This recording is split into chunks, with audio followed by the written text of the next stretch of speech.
Alright, here we go, back again with another episode here on the other side of the coin.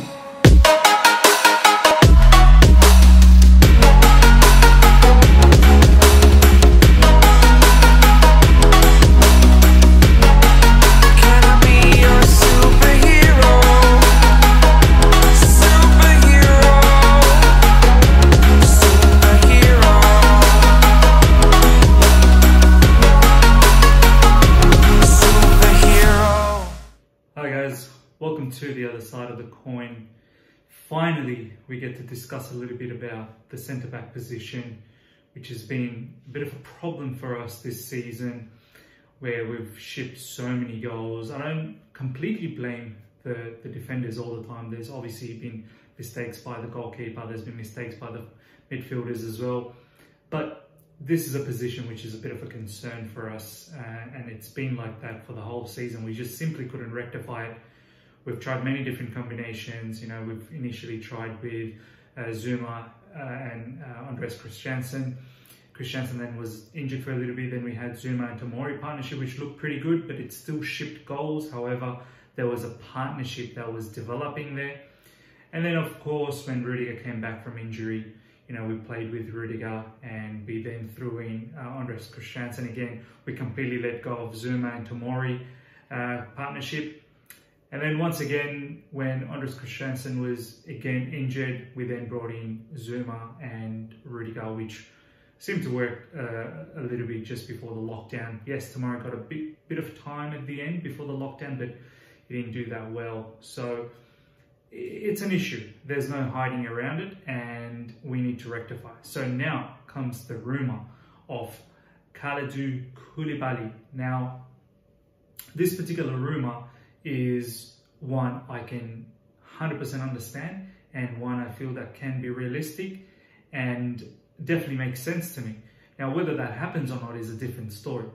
The whole thing about Koulibaly for me is he's right now, I would say, in the level or maybe even beyond the level of Virgil van Dijk. We need a defender that's of that caliber. We need someone who's going to be able to boss the defense, a leader who's going to be able to guide the youngsters at the back, who's vocal in the right way, not the Rudiger kind of style of vocal, but vocal in the right manner, who's communicating with the midfielders, the other defenders and the goalkeeper, and keeping everyone sort of together in the defensive phase. So this particular rumour makes a lot of sense for me. Now, the issue with about Koulibaly is, I think his contract with Napoli goes till 2023, so he's not going to come cheap, even during these financially stressful times through COVID-19. I think, as touted in transfer market and online as well, he's roughly around about 60 to 70 million pounds, which kind of makes sense. And, being one of the best defenders in the world right now, that's probably the right amount of money that you're looking to spend in order to really, really boost the defense, which we so badly need. Now, with Koulibaly, what do we know about him? I've seen a bit of Napoli this season and previous seasons as well. And, I can definitely say he's a very strong player. Physically, he's going to be up for it in the Premier League. He's quick. He's left-footed as well, predominantly, which makes it a unique situation for us because we need someone in the left side of the centre-back. So for him, build-up play is not going to be an issue, especially with being a left-footed player as well. So, and as I said, his build-up play is not an issue. So he's a ball-playing CB. He's got a variety of ranges of passes. He can ping passes from deep, and he can push the ball forward as well, so he doesn't shy away from taking the ball up closer to midfield and then start passing it around, which is exactly what we need. I think what we saw in the middle parts of the season when Zuma and Tomori were playing, I think Frank was a bit frustrated, hence he changed it up midway through, is because Zuma and Tomori were playing too many side-based passes. Yes, defensively, maybe individually they're okay. Sure, they still make errors, but individually they're okay. But the issue was that they weren't quick enough to progress the ball from defense to midfield to the forwards then. So that's an issue for Frank that when we've got the ball, and we've got the ball a lot of the time, we generally have about 60 to 65% possession in most games. So he wants the ball to move towards the forward parts, the final third, much quicker. He doesn't want to spend too much time playing sideways. So this is something Koulibaly is going to be absolutely fantastic with. He's one that will be able to progress the ball. We've seen it with Napoli. And as a leader, I think too many times we've seen this season, we've wanted Rudiger to be the leader. But the unfortunate truth, in my opinion, that Rudiger simply cannot be the leader. He's too error prone for me. I feel nervous every time there's a defensive phase or when there's a counter. I feel nervous that he's not going to make the right decision. We've seen it this season as well. I'm not blaming everything on him, but he does not give me comfort. If we want our leader, defensive leader, I need to see a lot more comfort. And I don't get that comfort with Rudiger at all. So Koulibaly definitely will bring that comfort. And he's going to be able to guide the youngsters as well. So we've got a lot of youth players in the team. He acts as another leader, especially for Tomori. Tomori can learn a lot of defending attributes from Koulibaly. Even Zuma and Andres Christensen as well. They can all learn traits from Koulibaly.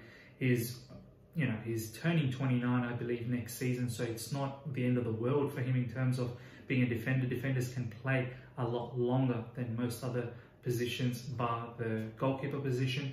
So, I still believe he's got good 2 to 3 years, maybe even 4 years of quality football, defensive football in him. So, yeah, as I said, the defenders that we have right now, besides Rudiger, who's also a secondary defender, the others are also very much a secondary defender. None of them are world class. Tomori's just started his career. Zuma could be, in my opinion, world class, but he's not there yet. Andres Christensen definitely has the skill set to be world class, but he hasn't taken his opportunity. So it'd be perfect right now for someone like Koulibaly to gel everything together. So in terms of the defensive issues we've seen this season, we lack defensive organisation when it comes to set pieces. We lack defensive organisation when it's, counter-attack or even just normal defensive phase. So, he could be someone, and I've seen it for Napoli, where he's very vocal. He organises the defensive structure properly, and this is something that we could definitely benefit from. So, all in all, I think it's definitely a transfer that we should really push for. I know there are other clubs that are going after him. There's some rumours that Gabriel Magalhaes is probably going to Napoli, and Koulibaly has come out, or supposedly come out, to say that this is his last season with Napoli. So it kind of makes sense if Gabriel Magalhaes goes there, then Koulibaly is looking for a new club. So as I said, there's rumours with other clubs as well, as usual with all of these rumours, but this is one we really need to push and get, because it is a top priority for us with the left back position as well. So yeah, guys, look, let me know what your thoughts are in this particular transfer rumor. Tell me how you feel about Koulibaly. Are there other options that you're looking at? Does he make sense? Do you feel comfort in getting someone like Koulibaly? Do you rate him? Comment down below in the video. Hit the like button if you've enjoyed this video. Hit the bell notification to keep in touch with all my videos that I upload, and I'm trying to upload on a regular basis. And yeah, let's have a healthy discussion. See ya.